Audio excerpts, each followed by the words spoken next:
제1야당이 좀 부진한 근본 원인 같은 게 어디 있다고 보십니까? 싸가지 하고 독선적인 독선의 문제. 염치 없이 시끄러운 애들이 맨날 우리 그냥 조지는 데 앞장서고. 전대 흥행이 별로 이렇게 안 되는 것 같아요. 후보들이 이번에 좀 시원치 않아서 그런 건가요? 제가 보면서도 TV 토론 보면서 짜증이 나더라고. 몰빵 내야 돼. 그렇죠. 문재인 민정수석과 같이 수석을 하시지 않았어요?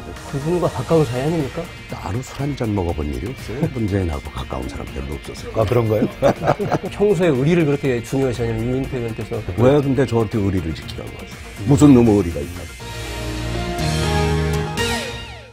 노무현 정부 정무수석을 하셨죠? 예. 네, 새정치연합 중진이신 유인태 의원 모시고 전당내 얘기를 좀 나눠보겠습니다. 안녕하세요. 예, 앉으세요. 예, 안녕하세요. 예. 저는 이제 유인태 의원님이 옛날에 민주화운동 하다가 사형 선고도 받으셨고, 또 이제 정치하신 지 오래되셨고요. 청와대 수석도 하시고, 이제 민주당 의원님들 중에 좀 연세도 많으신 편이고, 족집게 도사 같은 그런 이미지를 가지고 계신다. 저는 그렇게 생각하는데, 유 의원님 본인은 어떻게 생각하십니까? 족집게는 요새 젊은 사람들이 많은데, 뭔 족집게예요, 족집게. 아, 그런가요? 요즘에 뭐 5도 금지 모임이라고 좀 주도를 하셨죠? 예. 그게 뭡니까? 뭐 5도 무슨 뭐 명령을 내리지 말라 이런 건가요? 예, 이게 전당대회 때 대개 위원장이 예. 자기 지역 대의원들한테 이제 마지막에 누굴 찍어달라 이렇게 오다를 내리죠. 그렇게 하는 거죠? 예, 그럼 이제 각 후보들도 좀 오다를 내려달라고 요청을 하고. 그러니까 후보들이 위원장한테 예. 부탁을 하면 위원장이 대의원한테. 예, 오다. 그 대의원들은 위원장들이 임명한 사람 아닙니까? 그런 셈이죠. 그 위원장이 오다하면 다 듣는 거 아닌가요? 다 듣진 않지만은 그 영향을 꽤 미치죠. 일종의 줄 세우기죠. 그렇죠, 대의원들 그렇죠. 줄 세우기인데 내가 이제 하는 대로 줄을 서라 이런 건데 그걸 금지하자 이런 얘기죠. 그렇죠. 대의원들의 자발성이 맡기자는 거죠. 근데 궁금한 게 뭐가 이제 달라지죠, 그렇게? 지난번에 해보니까 대의원들끼리 그때 김한길, 이용섭이 붙었을 때인데 네. 막 토론이 일어납니다. 김한길을 지지하는 사람이 이용섭 찍으려는 사람을 대의원끼리 설득을 하려고. 네. 근데 그게 없던 일이에요, 그전엔. 네. 그러니까 위원장의 의중이 뭐냐를 살펴서 위원장이 누구 쪽이면 그 반대를 찍을 사람은 입을 꼭 다물죠, 끝까지. 그렇죠. 그 자기를 드러내질 않거든요. 예. 그런데 요번엔 막 자기를 드러내. 이용섭 지지하는 사람. 그래서 자기들끼리 활발한 토론이 이루어지니까 그건 참 보기 좋더라고요. 근데 자연스러운 여론이 형성되는 거거든요. 대의원들의 여론. 누가 더 적당한가. 예, 막 자기들끼리 술도 사더라고. 다른 대의원 예. 저걸 설득하려고. 예.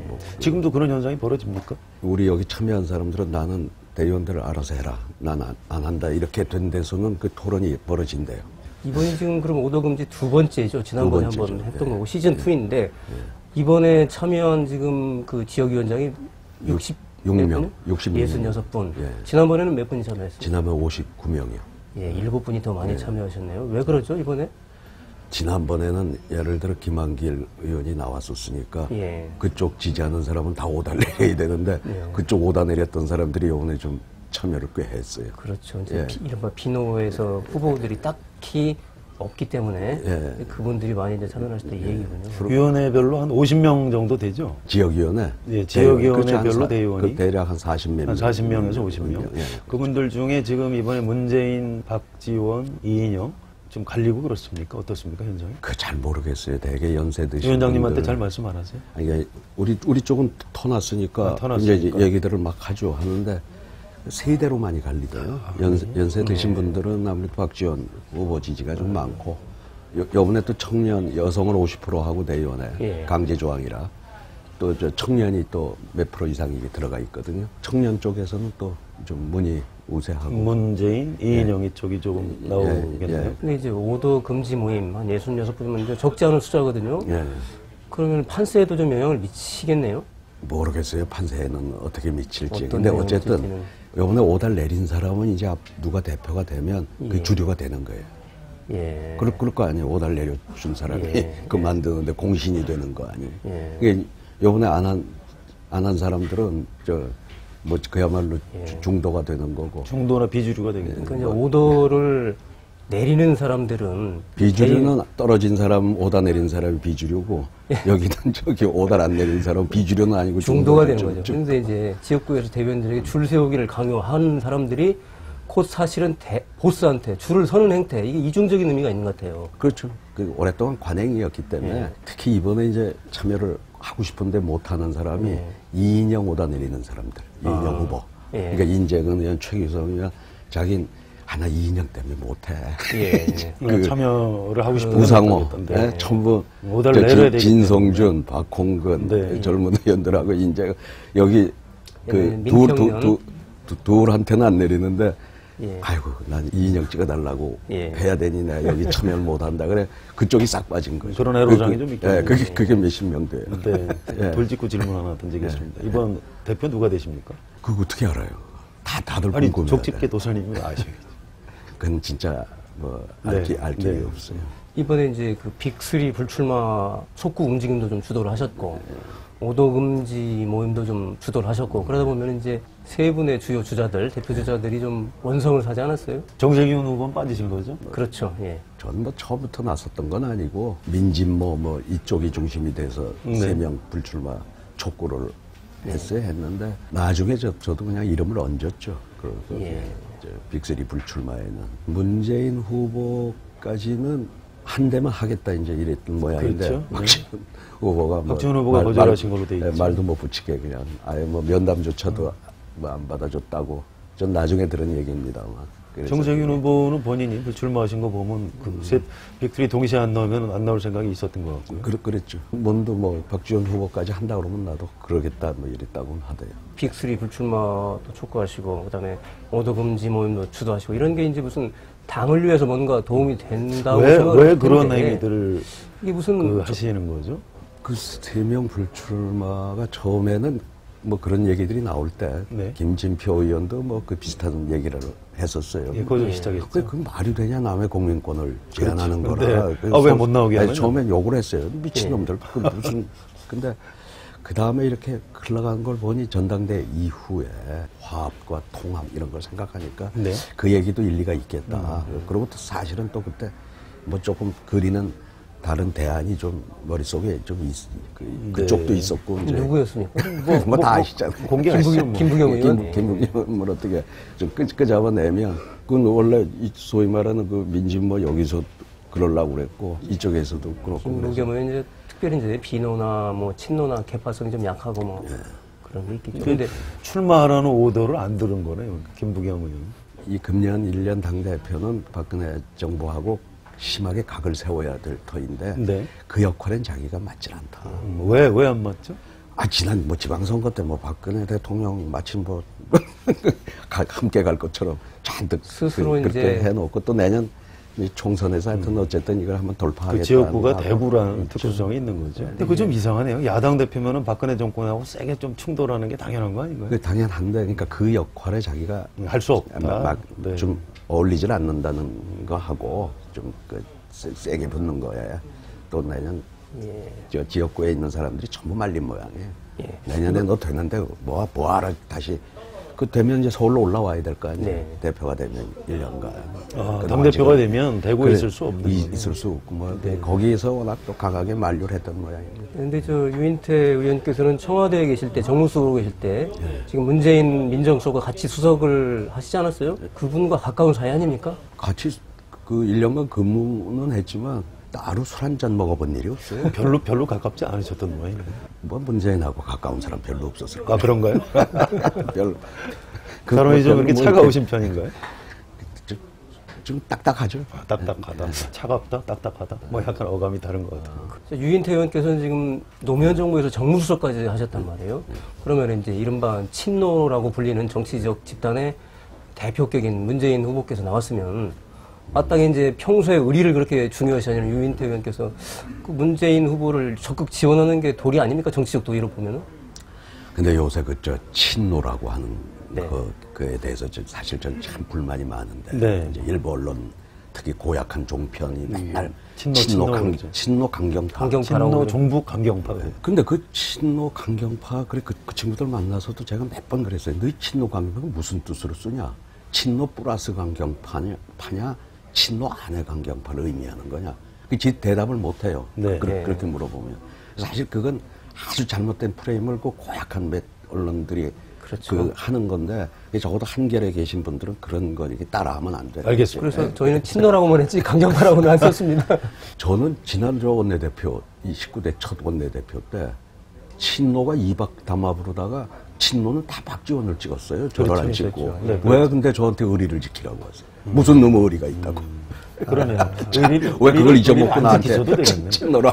아, 그러고 보면 박지원 후보가 친노. 박지원 친노지 그때. 그때 저 이박 담합했으니까 예, 친노. 그러네요. 그러고 보니까 그러네요. 그 최근의 일을 얘기해야지 뭐 진짜 10년 전에 같이 예, 10년 근무한 의리만 워낙 해도 이제 아마 문재인 의원도 그때 아마 박지원 찍었을 겁니다. 그러니까 이제 노무현 정부의 정무수석이라는 이미지가 워낙 강하기 때문에 최근에 보면은 그래서 이박 담합에 대해서 강하게 비판하시고 아까 저 임석규 기자가 예. 그 이제 문재인 후보와의 이제 청와대 같이 수석을 한 2년 질문을 했기 때문에 제가 궁금해서 그런데요. 박지원 후보하고는 사이가 어떠십니까, 평소에?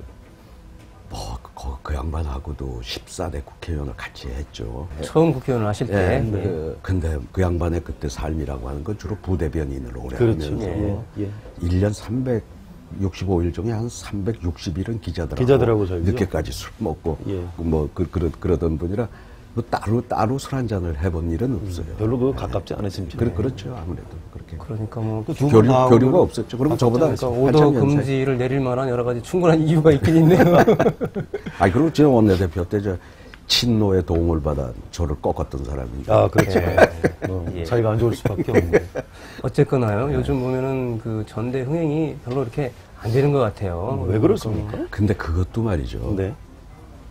한겨레조차도 뭐 아무도 관심 없다. 우리 당의 지도부에 있는 사람도 그 마치 그래야 지가 되게 고상해 되고 요새는 야당 씹는 게 아주 유행이니까. 그렇죠. 그 유행을 못하면은 뭐 처진 놈 같이 그 비치는 것 같은데 관심 많읍디다. 아 그래요?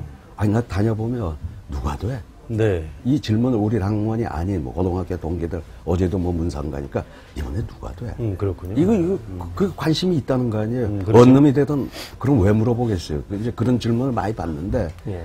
다만 이제 아쉬운 거는 이제 흥행이 좀 안 되는 게 이게 너무 지난 일들 가지고 마치 뭐 분열적인 요소 뭐 이런 공격을 하고 방어하고 이 연설에 보니까 TV 토론도 보면서 저도 짜증이 납니다. 네. 그런 좀 아쉬움이 있네요. 네. 그 경선 방식은 어떻습니까? 그 전에 이게 가능한지 모르겠는데 당대표 선거할 때도 혹시 순회 경선 전국을 돌면서 뭐 투표해서 바로 개표하는 그런 걸 했던 적이 있었나요? 했죠. 그 전에 쭉 했는데. 그렇게 하면 좀 더 낫지 않았었을까요? 근데 그건 요번에 아마 선거관리위원 전대준비위원회에서 이렇게 원샷으로 한 거는 우선 그게 비용이 많이 든다네.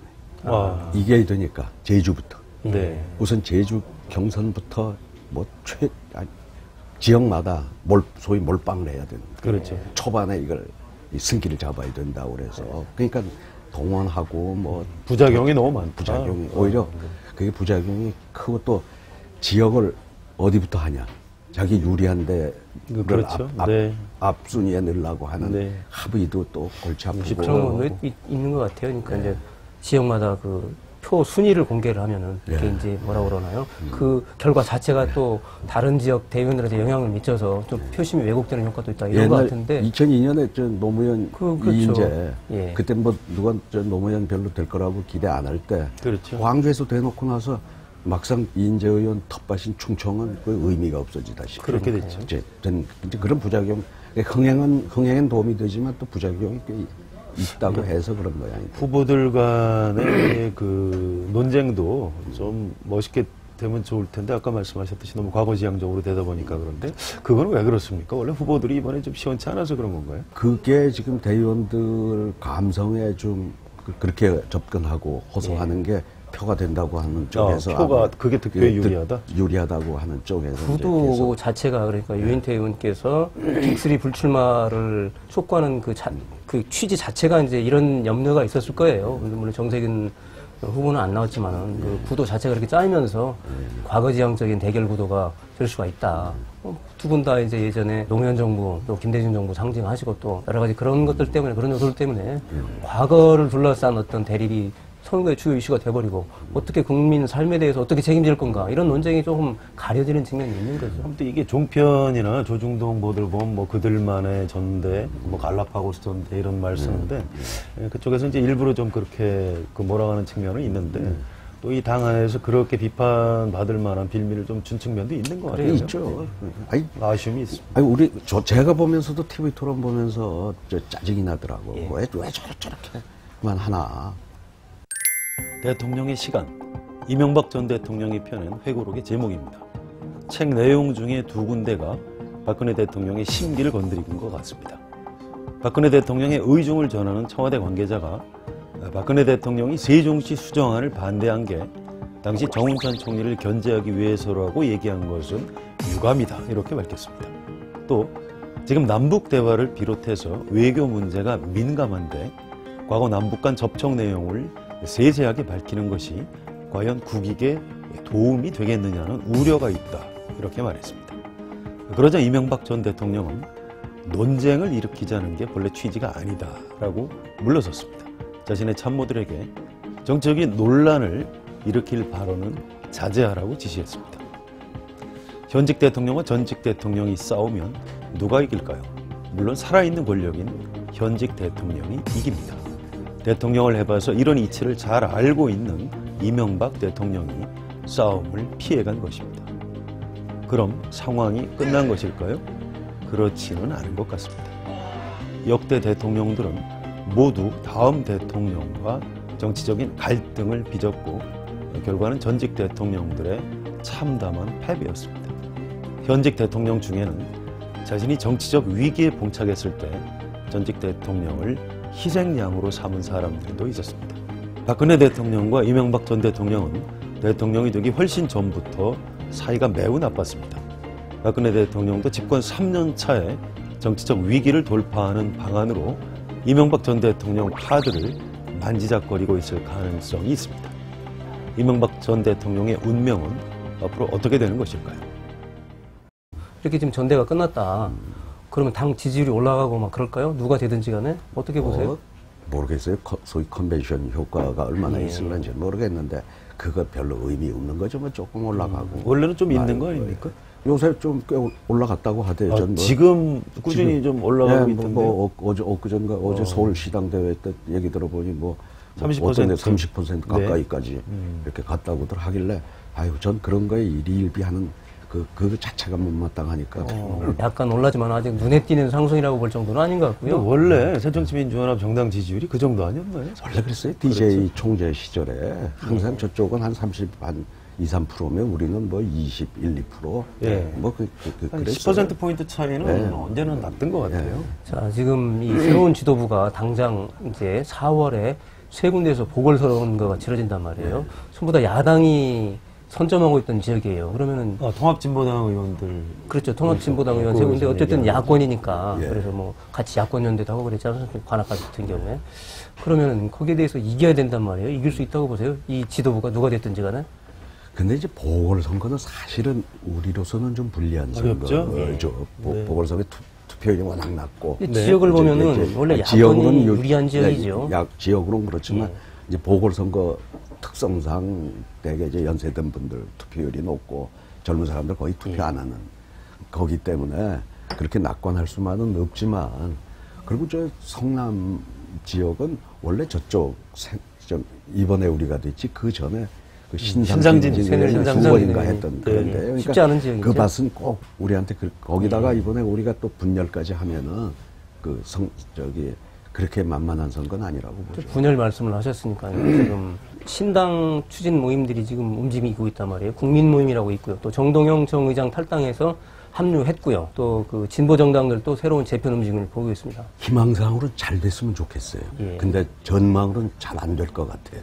왜 그렇게 보십니까? 그런 욕구, 제대로 된 진보 정당이 좀 나와줘야 된다고 하는 욕구는 지금 이 대의제 위기 아닙니까? 그렇죠. 이렇게 이 양극화가 심해져가고 국회가 제대로 그대로 삶을 제대로 이걸 해결해주지 못하고 있으니까 욕구는 있어요. 욕구는 있는데 근데 우리 이 지금의 선거제도 있잖아요. 이 소선거구제도 그리고 더구나 이 지역구도라고 하는 게 이렇게 강고하게 뿌리내려 있는 속에서는 저도 그 양김이 그렇게 오라고 할 때 뭐 전화 원혜영이 김부겸이 다 재정부 우리 기호 5번 달고 한겨레당 해봤고 그래서 전 떨어진 경험이 붙은 경험보다 더 많은 네. 사람인데 그렇죠. 예? 저 낙선이 더 많아요. 네. 당선보다. 한 5선 될 것 같은데 지금 3선이시잖아요. 가면 7선쯤 됐죠.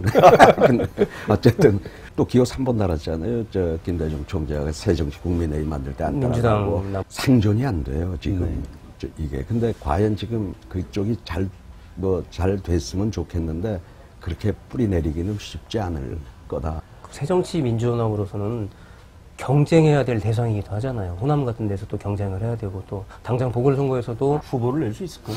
국민모임이나 쪽에서? 뭐 보궐선거야 뭐 그냥 뭐 무소속으로라도 우선 무소속으로? 낼 수 네. 있게 장인의 지원을 하고. 그러니까 광주 같은 데서 근데 뭐 낼 가능성이 있다고 정의당하고 이제 봐야죠. 그 뭐 범진보 진영이 이렇게 통합을 그런 움직임이 해가지고 있죠. 좀 어느 정도 세력을 확대가 됐으면 좋겠다. 그럴 필요는 있다. 예, 있다. 좀 이렇게 보시고.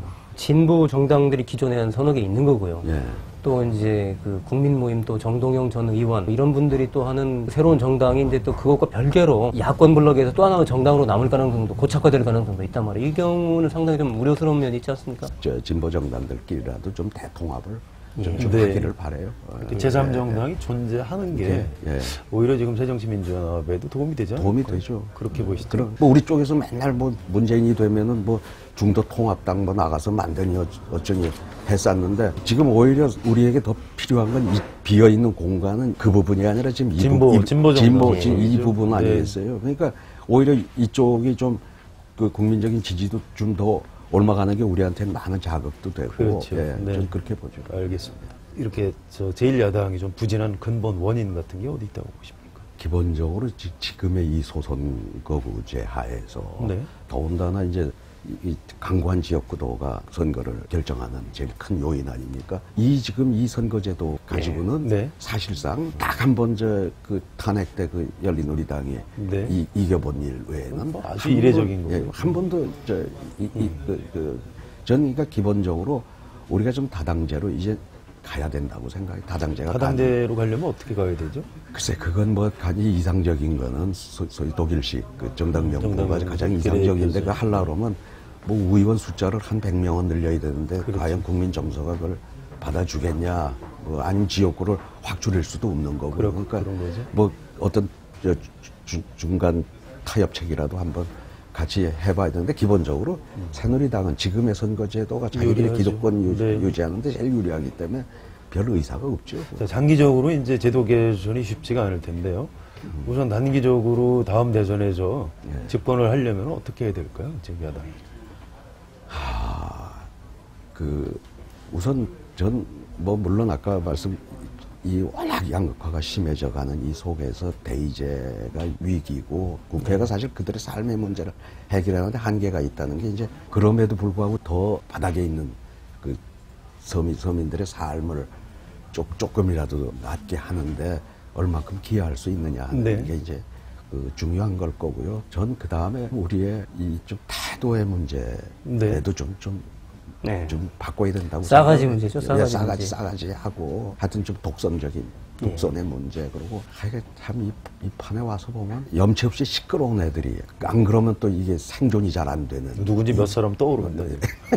좀 그런 사람들이 이상하게 당에 제일 유명한 뭐 돼가지고 그 신뢰를 많이 네. 그분들이 신뢰를 많이 까먹었죠. 이러한 문제들 우리 네. 스스로 좀 이렇게 고쳐야 되고. 네. 그건 이제 집단의 문제인 예, 거고요. 그리고 또 하나는 우리 당의 지방선거에 좀 젊은 사람들이 참여할 수 있는 길을 어떻게 만들어주느냐가 이게 중선거구가 돼 있잖아요. 기초의원이. 예. 네. 이 가받으면 무조건 되거든요. 그렇죠. 되죠. 그러니까 기초의원이 거의 다 지금 비례대표 비슷하게. 비례대표나 마찬가지가 네. 되다 보니까 네. 당에서 오래 고생했던 사람이 옛날에 소선거구제 때는 별로 경쟁 나가려고 안 하던 사람도 다 나가면 되니까. 네. 이 더군다나 뭐 한 달에 몇백 이것도 한 300인가 그렇죠. 이것도 네. 나오고 지원도 하니까 받을 수 말이죠. 있고, 네. 이게 참 그러니까 이 소위 상향식 한다고 그래 당원들이 뽑게 만들어 놓으니까 젊은 사람이 와서 경합을 할 수가 없어요. 그런데 지방의원뿐만이 아니라 국회에도 좀 젊은 사람들이 더 많이 들어와야 되는 거 아닌가요? 물론 그건 별개의 얘기고 우선은 국회는 네. 들어온다고 해봐야 비례대표 둘 준다고 해서 각 지역에 각 지구당, 지역위원회마다 이 청년들이 나 한번 이번에 다음에 가서 뭐 시의원이든 구의원이든 한번 해볼 거야 하는 사람들이 좀 네. 와야 된다. 그래, 그런데 분위기 우리가 때문에. 지금 오래된 향후에 가면은 왜 젊은 사람들 안 오잖아요. 안 오죠. 담배도 못 피고 술도 돌아서 예. 먹어야 되고. 예. 지금 뭐 그 모습 비슷하게 오래된 향후에 그 성벽이 두터워요. 이걸 어떻게. 그래서 제가 이번에 강제로라도 청년 그 하나 이상 여성 안 하면 왜 공천 안 하면 무효시키듯이 하자고 했는데 이번에 강제 조항까지는 못 되고 가산점 주고 권장사항으로 들어갔는데. 지방으로 좀 많이 밀고 예. 들어가야 된다는 예. 말씀이시네요. 자, 이제 그런 집단의 문제, 제도적인 문제 말고요. 우선 2016년 총선, 2017년 대선, 이건 바로 눈앞에 있는 문제인데요. 가능성, 정권교체 가능성은 얼마나 보십니까? 아니, 그러니까 점점 환경은 우리한테 좀 불리하게 돌아가지요. 네. 선거 때 말고 나머지 모든 경제 권력이고 사법 권력이고 뭐 저쪽이 다 장악을 하고 있는 데다가 고령화 추세에 비추어서 젊은 사람은 안 태어나고 뭐 이런 것도 우리한테 전부 불리하게 작용하는 거긴 하지만 더군다나 그놈의 뭐 고약한 또 그 방송들이 몇 개 생겨가지고 네, 그냥 종편이 24시간이 네. 맨날 우리 그냥 조지는데 앞장서고 네. 있잖아요. 네. 뭐 하여튼 여러 가지 환경은 예. 불리하게 돌아가지만 뭐 그럼에도 불구하고 저는 뭐 이 정부가 잘해주길 바라지만 그것도 희망사항이고 별로 잘안될것 같죠. 전망은 별로 네. 밝지 않다고 보기 때문에 그리고 한 10년 했잖아요 이제. 예. 그러면 이제 바뀔 때가 됐다. 됐다. 저는. 가능성이 있다. 예. 가슴 속에 두고 계신 대선 후보가 혹시 있습니까? 아니 뭐 저것도 지금 잘 나가던 사람이 또 어느 한 칼에 날아갈지 어떻게 그런 알아요. 거. 앞으로 3년이나 남았는데. 네. 알겠습니다. 예. 자, 국회의원들이 이제 지역에서 대의원들에게 줄을 세우고 또 보스들에게 이제 줄을 서는 행태. 이게 바로 이제 전형적인 구태 정치 모습이거든요. 새정치연합 국회의원들이 이제 줄을 세우지도 않고 줄을 서지도 않을 때 이제 당명처럼 새정치가 시작되지 않을까 이렇게 생각합니다. 오늘 유인태 의원님 고맙습니다. 예, 감사합니다.